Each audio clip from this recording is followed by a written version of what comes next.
여러분 안녕하십니까? 경제인사이트 정철진입니다. 한 주간의 경제 이슈를 돌아보는 주간 경제인사이트 7월 둘째 주의 경제 키워드 지금 만나보시죠.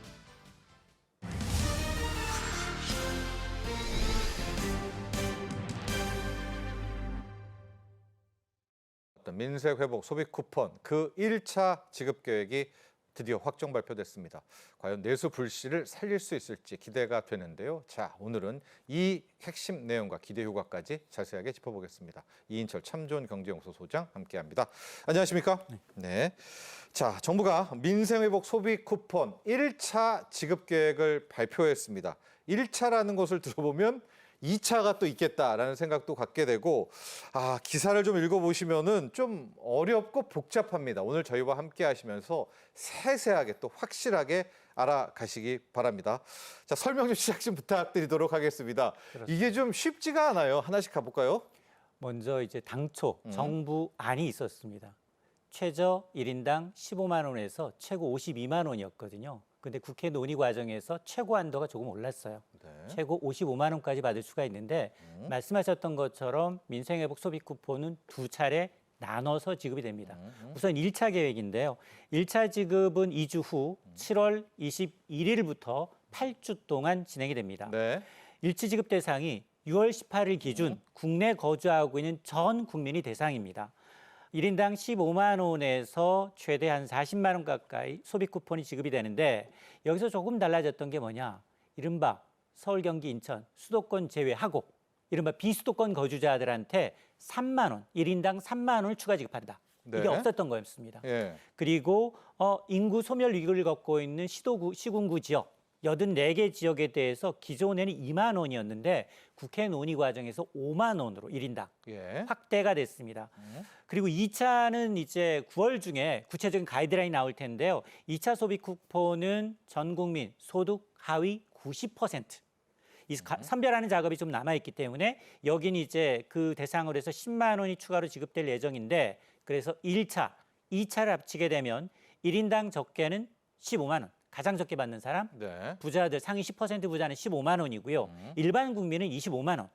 그리고 차상위 계층이나 한부모 가정의 경우에는 이제 40만 원을 그리고 이제 지금 기초생활수급자의 경우는 50만 원을 받는데 인구 소멸 지역에 있다라고 하면 최대 55만 원까지 받으실 수가 있습니다. 네. 이게 좀 복잡해서 네. 이게 소득에 따라서 지역에 따라서 정말 정교하게 설계가 되다 보니 이게 이제 소비 진작과 지역 경제 회복이라는 두 마리 토끼를 잡겠다라는 고민이 녹아 있습니다. 자, 일단 비수도권이면은요. 2차는 아직 확정이 안 됐으니까 조금 있다가 보고요.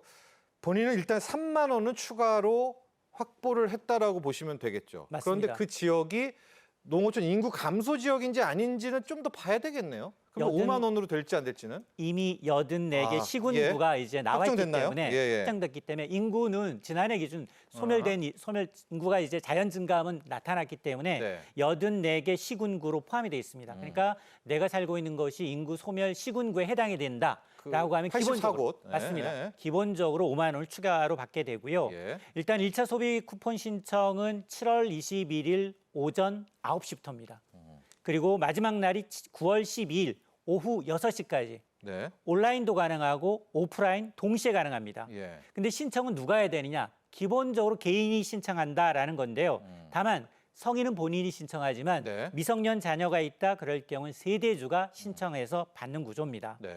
이에 앞서서 야 너무 복잡하다. 내가 소득상이 10인지 25인지 차상위 계층인지 잘 모르겠다. 이런 분들은 사전 준비, 알림 서비스를 신청할 수가 있습니다. 네. 이른바 이제 7월 14일부터 네이버, 카카오톡 등에서 알림 서비스 신청 기간이 있습니다. 그러면 19일부터는 내가 지급 대상자인지 그리고 얼마나 지급받게 되는지 신청 방법에 대해서 개별적으로 안내를 제공하게끔 돼 있습니다. 수령 수단은 3가지 방법이었습니다. 이건 똑같습니다. 네. 첫 번째가 신용카드나 체크카드, 그리고 두 번째가 지역사랑 상품권, 그리고 선불카드인데요.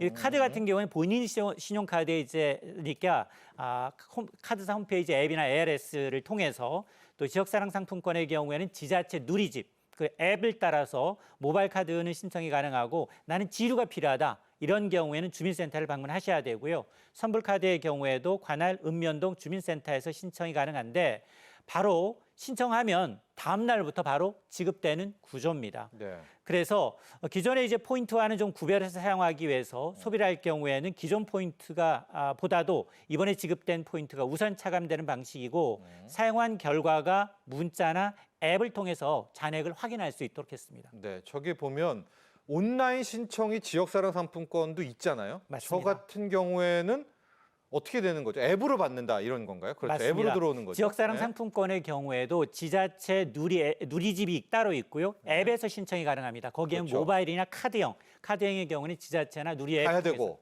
가야 네. 되고요. 나는 아니다. 우리는 이제 지류형, 종이형이 필요하다라고 할 것은 관할 이제 지자체로 가셔야 됩니다. 자, 지역사랑 상품권도 지류는 선불카드는 가서 받아야 되고요. 반면에 이제 앱이 있지 않습니까? 맞습니다. 걸로 받는 거는 또 온라인으로 온라인으로. 받을 수가 있고요.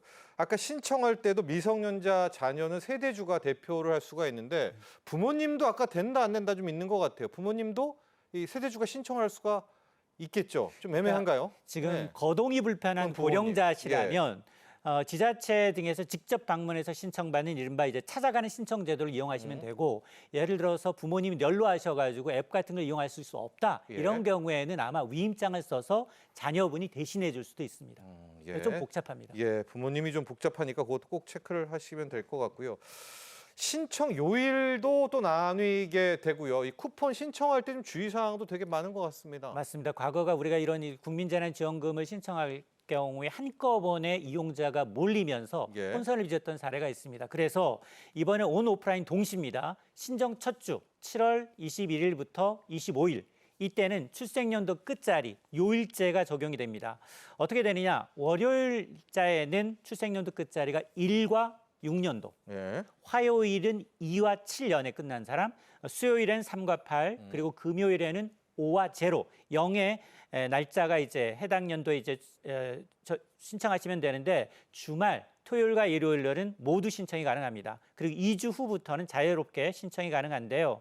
신청 마감 기한이 앞서 제가 1차의 경우는 이제 9월 12일까지 오후 6시까지 반드시 신청해야 되고 신청 기한이 지나면 신청 자격 자체가 없어집니다. 네. 그리고 이때 외국인은 원칙적으로 제외되지만 영주권자 그리고 이제 결혼 이민자, 난민 인정자의 경우는 지급 대상에 포함이 되고요. 앞서 제가 6월 18일 기준 이제 국내 거주민을 대상으로 했는데 일시적으로 해외 체류했다 이런 국민도 이제 6월 18일부터 9월 10일 사이에 귀국했다면 출입국 기록이 남아 있기 때문에 신청이 가능합니다. 자, 지금 요일별로 나눠져 있습니다. 그러니까 첫째 주는 워낙 많이 몰릴 것 같기 때문에 요일별로 나눠 있으니까 꼭 나눠서 이제 신청을 하면 될 것 같고요. 앞서도 계속 말씀드리지만은 이게 좀 헷갈릴 수가 있습니다. 왜냐하면 종이 같은 경우에는 가면 바로 받겠죠.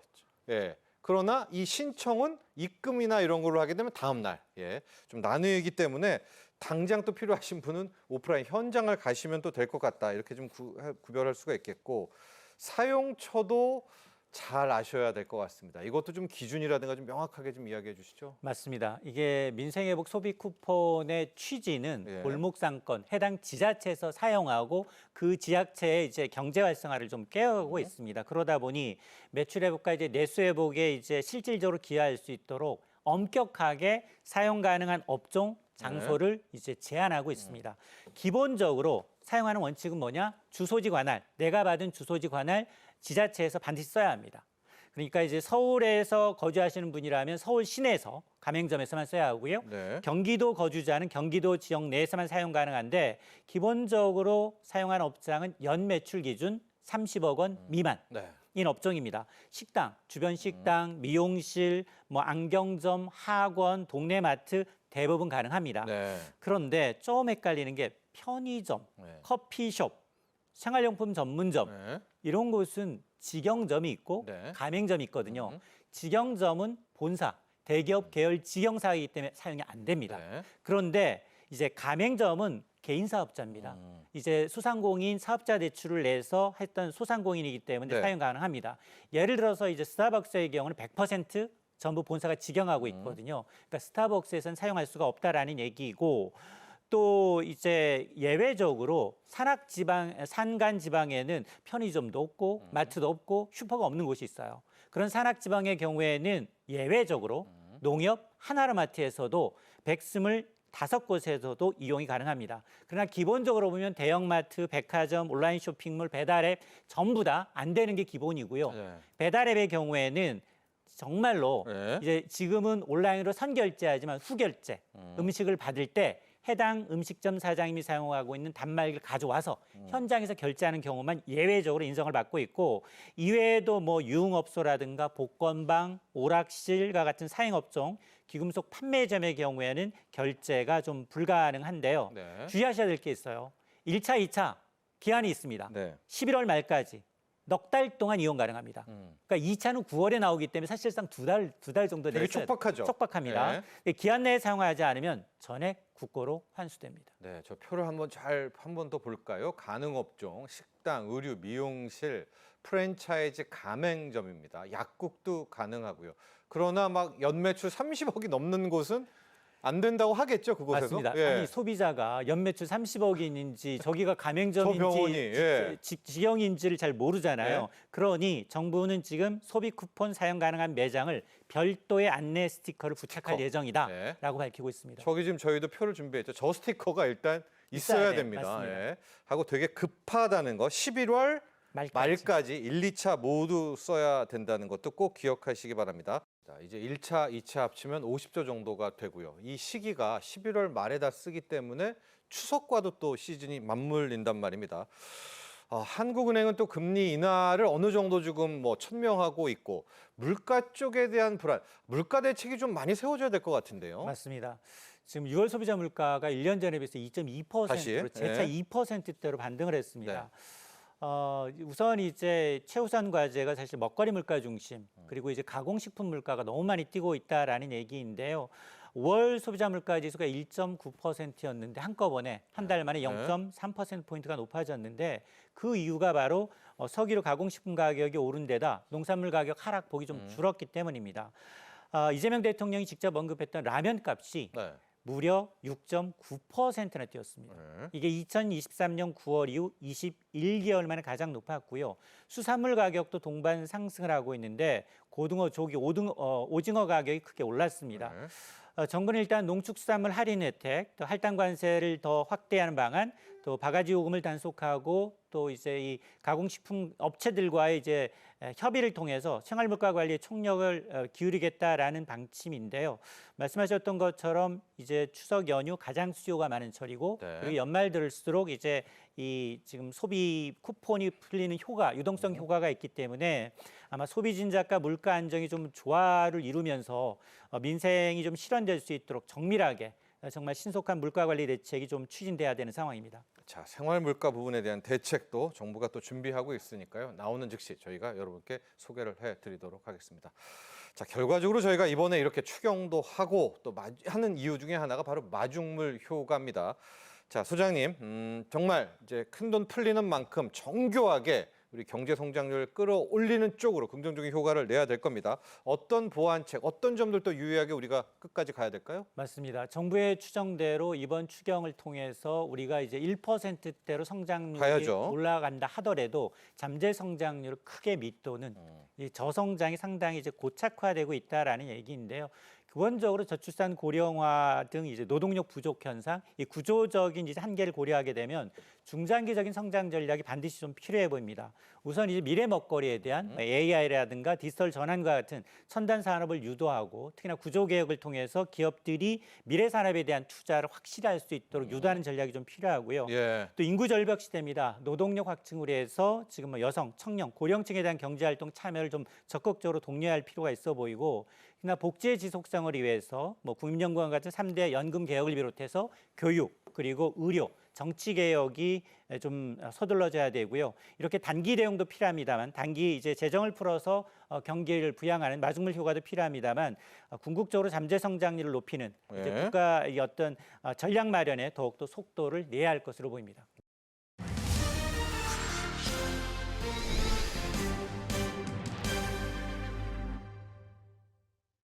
상법 개정안 3일 날 국회 본회의를 통과를 했습니다. 저희가 핵심 내용을 좀 봐야 되는데 그 전에 이제 주식 투자를 또 잘 안 하시는 분들 우리 시청자분들도 계시고요. 왜 이렇게 상법 개정안 이야기가 많이 나왔고 여야 합의를 해서 이번에 본회의로 넘어간 합의 1호 법안이란 말입니다. 이 정도의 비중이 왜 있어야 되는가? 이 상법 개정안의 처리 배경, 추진 배경부터 그 의의를 좀 보고 가야 될 것 같아요. 네, 그렇습니다. 일단 세 가지 정도로 요약을 네. 해볼 수 있을 것 같고요. 이제 가장 중요한 부분은 역시나 주주의 권리 보호 강화라는 측면을 짚고 넘어가지 않을 수가 없습니다.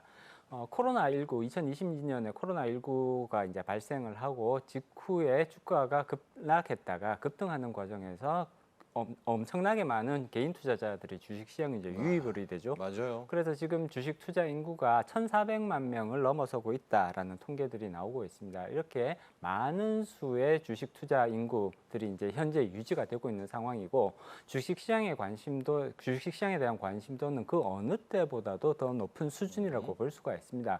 그런데 주식 시장에서 나타나는 여러 가지 주주 권리 보호와 관련된 문제들이 예전에도 그런 목소리들이 있기는 했습니다만 네. 목소리들이 항상 나오면 묻혀버리고 이런 것들을 반복적으로 이제 경험을 했었는데 지금 소액 주주의 숫자가 워낙 많아지다 보니까 굉장히 통일되고 일관된 목소리들이 나오기 시작하는 거죠. 예. 정치권도 마찬가지고 그다음에 여러 경제 단체들도 이렇게 많은 소액 주주들의 목소리를 절대로 이제 외면할 수 있는 그런 상황은 아니라고 봐야 되는 거고요. 주주 권리 보호에 문제가 있다라는 목소리가 소액 주주를 중심으로 해서 지속적으로 제기가 되어 왔기 때문에 여기에 대한 문제 인식을 가지게 되었고 거기에 대한 해결책으로서 3법 개정이 추진되었다 이렇게 말씀드릴 수가 있습니다. 그리고 이제 두 번째 같은 경우에는 결국은 그 우리나라의 경제 체계 내지는 글로벌 경제가 지금 디지털 경제로 전환이 되고 있단 말이에요. 그렇죠. 모든 것이 비대면 서비스 방식으로 바뀌어 가고 있는데 상법은 아직도 이러한 비대면 방식의 디지털 방식의 서비스에 대해서는 여전히 조금 외면해 왔던 것이 사실입니다. 가장 대표적인 것이 주주총회 에 관련된 부분인데 네. 전자주총이요. 그렇습니다. 주주총회를 반드시 이 참석을 해서 네. 할 필요는 없는 거거든요. 그렇죠. 우리가 지금 예금 계좌 개설을 한다거나 증권 계좌 개설을 한다거나 혹은 상품을 주문을 할 때 직접 매장에 가서 하는 경우들 잘 없단 말이에요. 다 온라인상에서 해결이 되는데 네. 기술적으로 보면 주주총회도 온라인으로 하는 것이 기술적으로는 사실 거의 문제가 없다고 볼 수가 있습니다. 그럼에도 불구하고 투자자들을 위해서 이러한 서비스가 제공되지 않고 있다라는 점 분명히 이제 디지털 경제로의 전환을 대비해서 이런 부분들도 상법에 반영할 필요가 있다라고 말씀드릴 수가 있는 것이고요. 네. 마지막으로 이제 우리나라 주식 시장의 가장 고질적인 문제라고 볼 수 있는 코리아 디스카운트 저평가 현상을 해소하기 위해서 가장 핵심적인 원인으로 지목되고 있는 것이 바로 기업의 지배 구조라고 볼 수가 있습니다. 예. 상법 개정안은 이러한 기업 지배 구조의 불투명성 내지는 그런 이제 문제점들을 적극적으로 해결하겠다라는 이제 그런 강력한 의지가 들어가 있는 것으로 판단할 수가 있고요.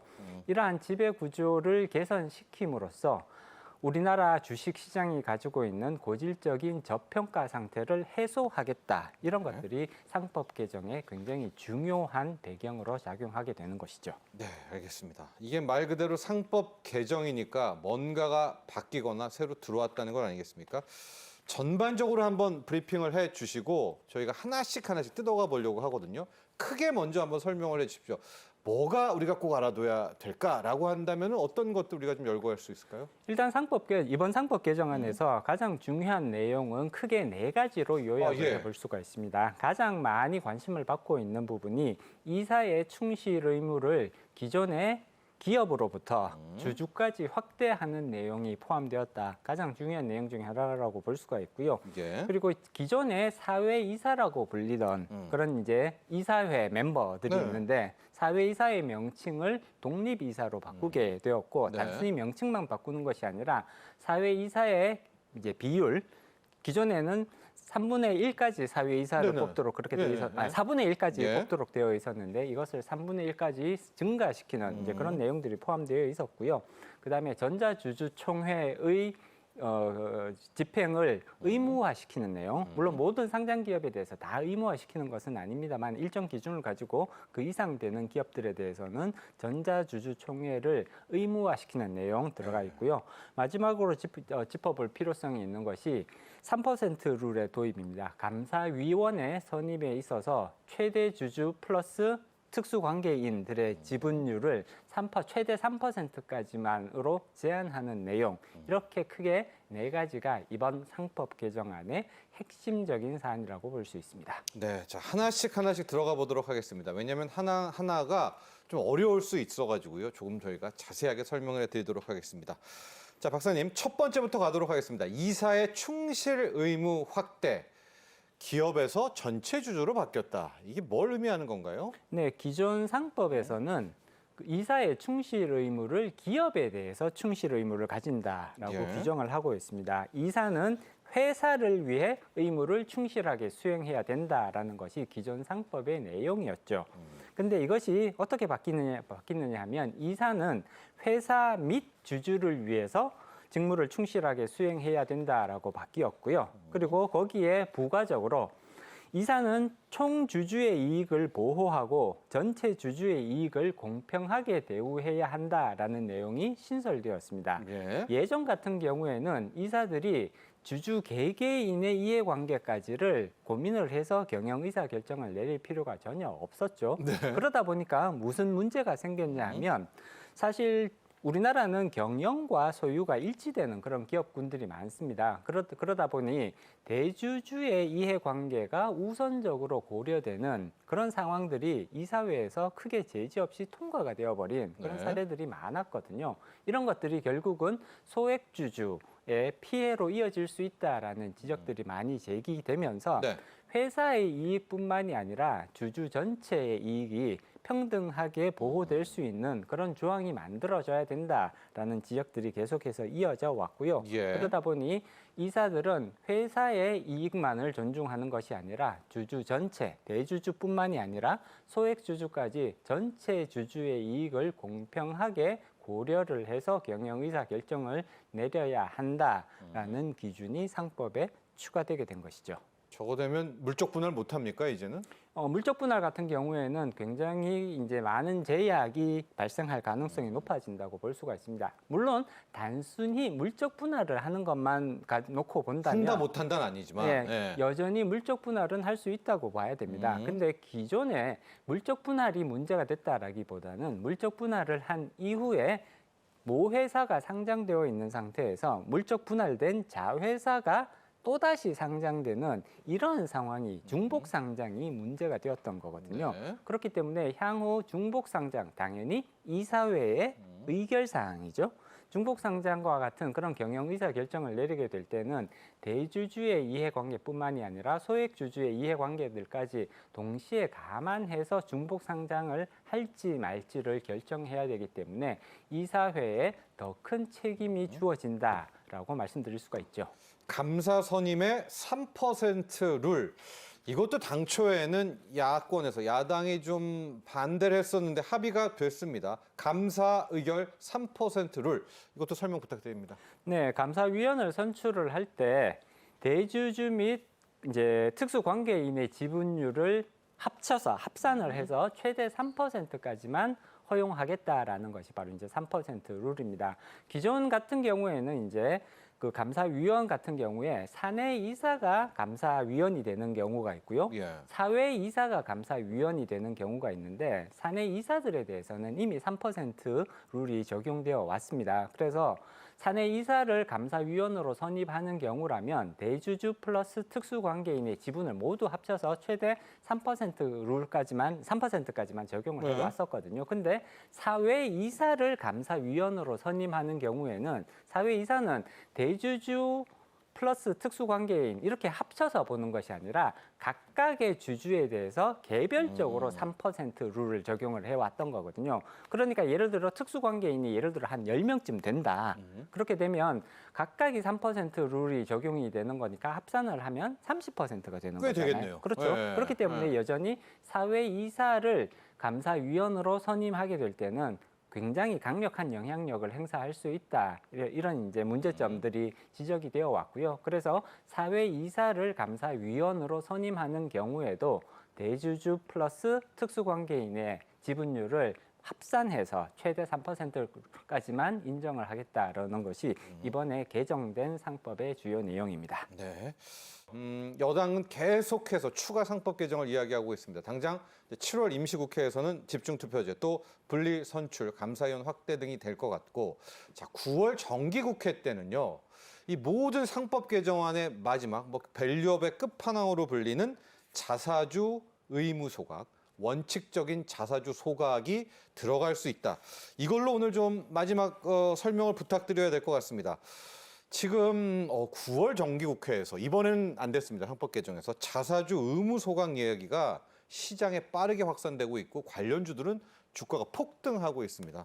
자, 박사님, 이 자사주 소각 의무화가 무엇이며 이게 앞으로 갖고 오게 될 후폭풍, 어떤 영향까지 줄 수 있을지 좀 정리해 주시죠. 네, 일단 자사주 소각 의무화는 지금 기업들이 자사주를 대규모로 보유하고 있는 기업들, 상장 기업들이 상당수 있습니다. 많죠. 네, 네. 우리나라 기업들은 자사주를 매입을 하면 이것을 소각으로 연결시키는 것이 아니라 계속해서 기업의 계정, 그 회계 계정에 쌓아두면서 그냥 네. 기업 자산 처리로 이렇게 보유하고 있는 경우들이 굉장히 흔하거든요. 그렇지만 해외의 경우를 살펴보면 자사주를 매입하면 즉시 소각으로 연결이 되어서 발행 주식 수가 줄어들게 되고요. 주가가 이것을 반영을 해서 주가가 오르는 현상들이 뚜렷하게 나타납니다. 그렇지만 우리나라에서는 자사주를 매입한다고 하더라도 여기에 대한 소각 의무가 없기 때문에 소각하지 않고 그냥 계속 자사주, 자산 계정에 쌓아놓거나 경우에 따라서는 경영권 방어를 위해서 이러한 자사주를 활용하는 사례들이 빈번하게 관찰이 되었죠. 그렇기 근데 원래 때문에 의결권도 없잖아요, 자사주는. 자사주는 네. 의결권은 없습니다만 경영권 방어를 위해서는 굉장히 편법. 유용한 도구가 된다라는 네. 것은 시장의 공통적인 지적이라고 볼 수가 있거든요. 예. 이런 것들이 결국은 한국 주가, 한국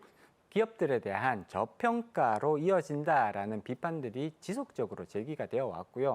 그렇기 때문에 여러 가지 지배구조상의 문제를 일으키고 있는 자사주를 의무적으로 소각하도록 할 필요가 있다라는 주장이 시장으로부터 끊임없이 제기되어 왔던 거죠. 네. 사실 자사주 소각을 의무화하는 경우 그러면 기업들이 가지고 있던 자사주를 다 소각으로 연결시켜야 되잖아요. 네. 물론 이것을 회피하기 위한 노력들도 당연히 강화될 가능성은 우리가 생각을 해봐야 되는데 예. 그럼에도 불구하고 자사주 소각을 의무화시키게 된다면 그러면 기업들이 가지고 있는 이제 그런 자사주들이 일정 부분 소각으로 연결된 가능성은 없어지는 거잖아요. 없어지는 네, 거죠. 주식이. 발행 주식 숫자가 아예 줄어들어 버리는 거거든요. 그럼 당연히 남아 있는 주식들에 대한 주가는 이것을 반영을 해서 상승할 가능성이 높아진다고 평가할 수가 있습니다. 네. 사실 밸류업을 위해서 우리가 지금 2, 3년 전부터 지금 밸류업에 관련된 그런 관심들이 높았잖아요. 예. 그런데 밸류업을 위해서 이런 자사주 소각이 의무화된다면 효과는 굉장히 뚜렷하게 나타날 가능성이 높지 않을까 이렇게 예상해 볼 수가 있죠. 네. 지금 보면 20%, 30%, 50%도 쌓아놓는 곳들이 있더라고요. 네네, 그럼 그렇습니다. 그걸 다 없애야 되는 건가요? 이제 자사주 네. 소각은 여러 가지 방식으로 예. 접근할 수가 있는데 디테일은. 예, 자사주 소각에 있어서 우리가 반드시 조금 고민할 필요성이 있는 부분이 소각을 의무화시키게 되면 기업들은 과연 어떤 반응을 할까? 아, 소각이 의무화되기 이전에 가지고 있던 자사주를 예. 자사주를 시장에 풀어버리는 이런 선택을 할 가능성도 충분히 있는 거거든요. 예. 이미 그런 현상들이 관찰이 되고 있잖아요. 예. 자사주를 기반으로 해서 이비를 발행한다든가. 이비를 발행한다든가 예. 혹은 제3자에게 매각 계획을 발표한다든가 이런 회피 노력들이 이미 나타나고 있습니다. 사실 이것이 자사주 소각 의무화에 있어서 가장 중요한 부작용, 문제점이라고 볼 수 있는 것이거든요. 알겠습니다. 이 부분도 꼭 이제 국회에서 아마 논의를 할 겁니다. 감안하시기 바랍니다. 자, 지금까지 황세훈 자본시장연구원 선임연구위원과 함께했습니다. 오늘 감사합니다. 고맙습니다. 지금까지 7월 둘째 주 주간 경제 인사이트였습니다. 시청자 여러분, 감사합니다.